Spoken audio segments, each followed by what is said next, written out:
eu sou a professora Lídia e hoje na nossa aula de número 4 nós vamos falar sobre Galileu e a Revolução Científica. Já vimos em algumas aulas anteriores como que funcionavam os sistemas, a diferença do sistema geocêntrico para o heliocêntrico, tivemos uma aula específica sobre Kepler e hoje a gente fala de Galileu também, que relacionava-se ainda o seu conjunto de ideias sobre o sistema heliocêntrico.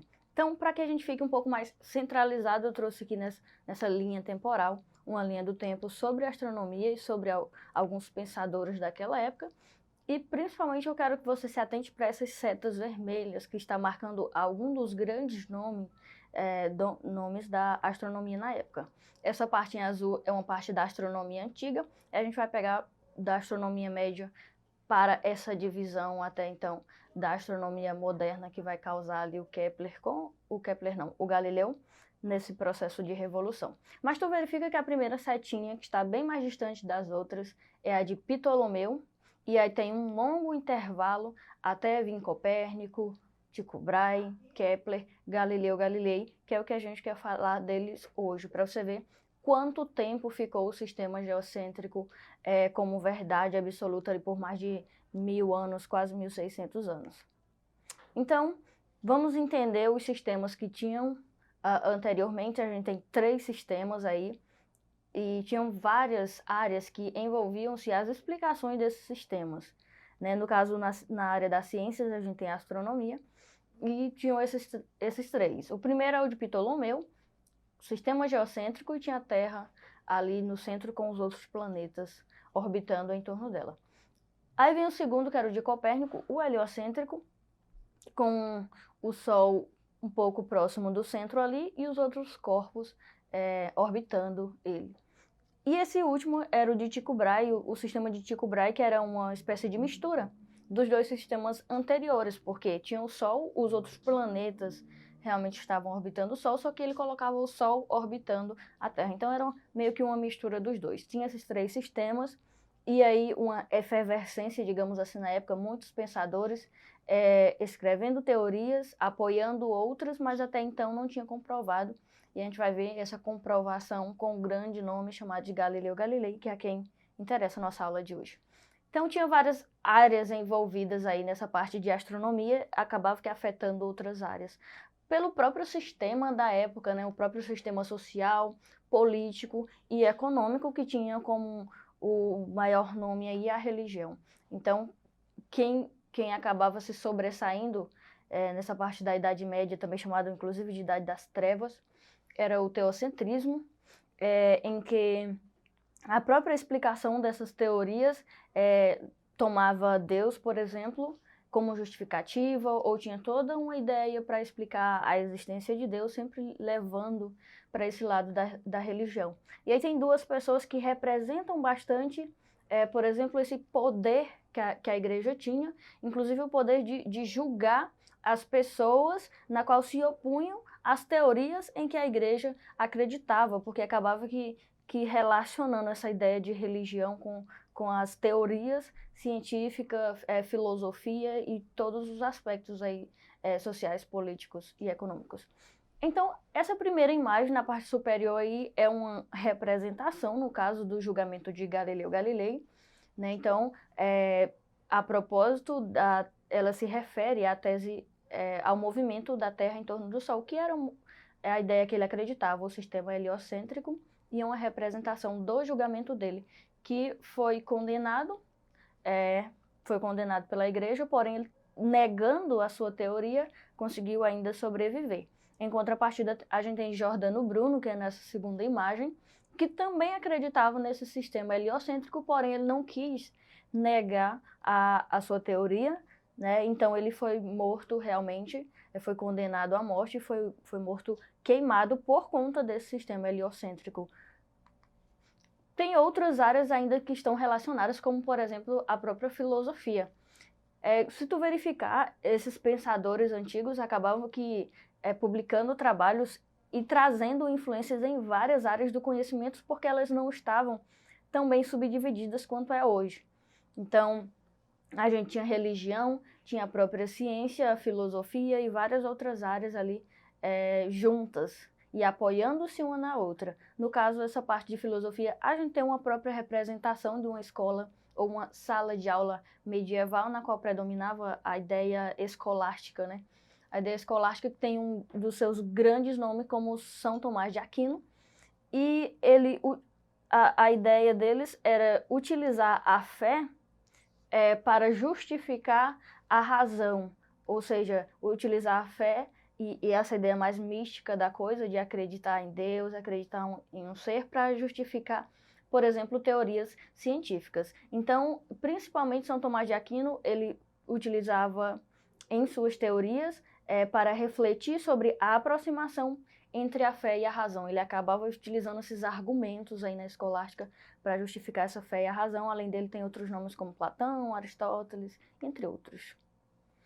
E aí a gente vai fechar essas áreas como, por fim, a economia. Tu vai ver que essa centralização de poder envolvia governos, envolvia a própria igreja em si e envolvia o próprio meio social. Falando de economia, a gente tem o interesse, por exemplo, do rei Frederico II e de vários outros governantes que patrocinavam alguns cientistas porque tinham interesse realmente na ciência, em descobrir algumas coisas, e uma dessas pessoas na qual foi muito feliz, digamos assim, com seus resultados ou com o alcance do seu trabalho, mesmo que depois de sua morte, foi o próprio Tycho Brahe, que a gente já falou em aulas anteriores aqui. Ele que embasou ou deixou o seu trabalho para embasamento das leis de Kepler.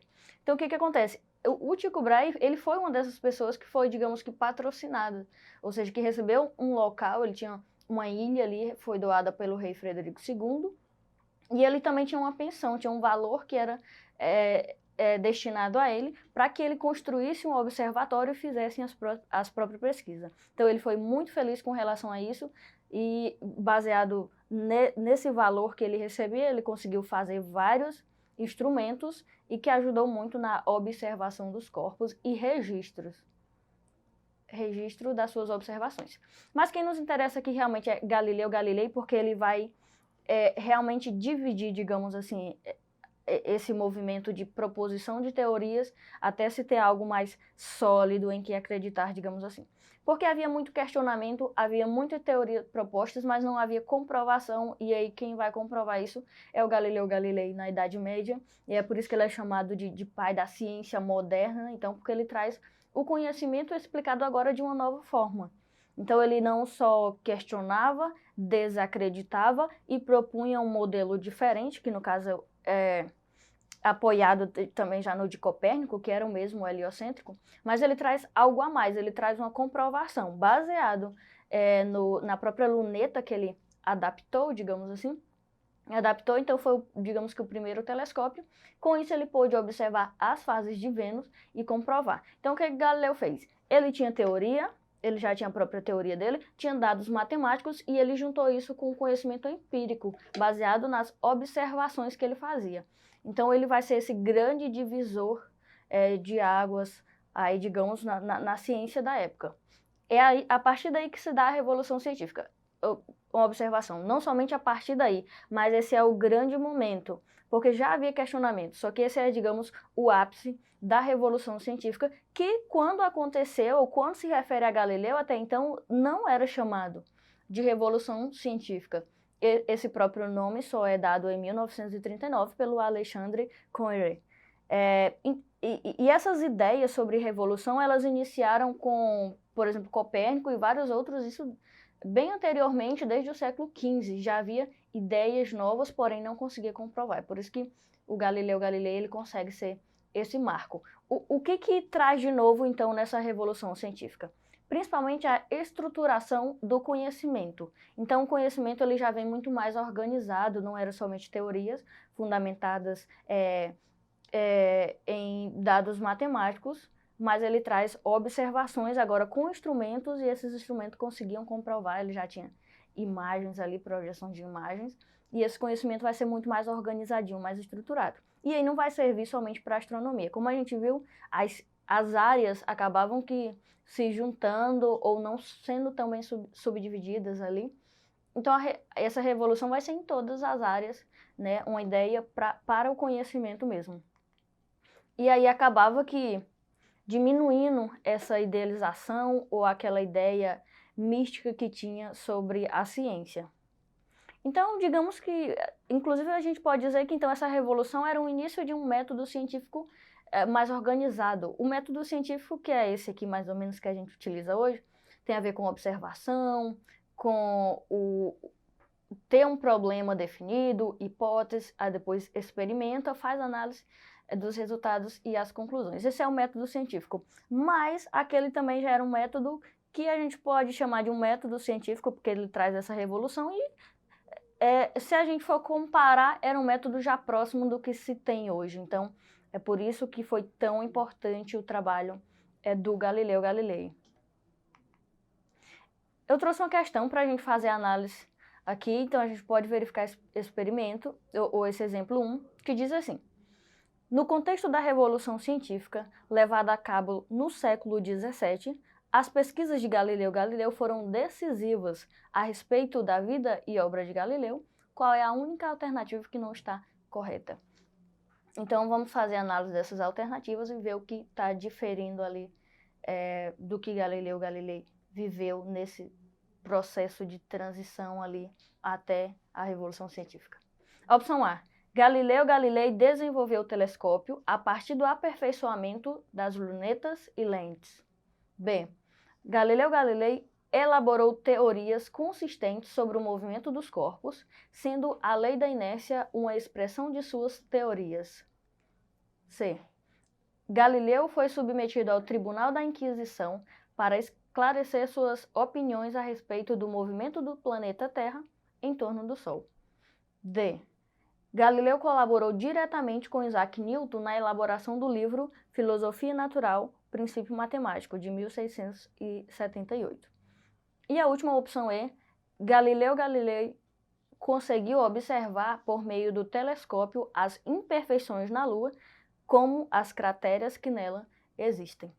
Então, qual a opção que está errada? Nesse caso, a opção tem a ver com uma questão histórica, ou com uma questão temporal que eu trouxe no primeiro slide, que foi aquela linha do tempo. Se tu verificar, há uma distância entre Galileu e Newton. O Galileu acaba que vindo antes. Então aí ele está dizendo que o Galileu ele vai colaborar diretamente no trabalho de Newton, só que o que acontece? Essa colaboração, na verdade, não é tão direta. Eles não trabalharam junto porque Galileu Galilei viveu antes. Newton sim vai utilizar os trabalhos de Galileu, mas eles não têm contato entre si porque viveram em tempos diferentes. Newton viveu bem depois. Então é isso que vai fazer com que essa questão seja errada. Então, revisando a nossa aula de hoje a respeito dessa questão da revolução científica que teve como principal nome aí o Galileu Galilei. Ela começa trazendo uma explicação de astronomia acerca de movimento dos corpos, de posicionamento dos corpos no universo, inclusive no próprio sistema, que ali era o heliocêntrico, colaborando com o trabalho de Copérnico, ou seja, já se entendia como que funcionava e o posicionamento, a distribuição desses planetas, porém não tinha comprovação. Então ele vai comprovar isso. E por conta disso, ele altera uma forma de fazer ciência, digamos assim, trazendo um conhecimento muito mais estruturado. É por isso que é chamado de revolução científica. E isso vai afetar positivamente várias outras áreas depois, porque aí tinha um conhecimento teórico apoiado num conhecimento matemático e principalmente o conhecimento empírico baseado em observação, registro, análise e conclusão. Então a gente vai encerrar por aqui. Eu vou pedir que você acesse a plataforma Eduque para ter acesso a atividades desse conteúdo e de outros. Eu te espero aqui na próxima.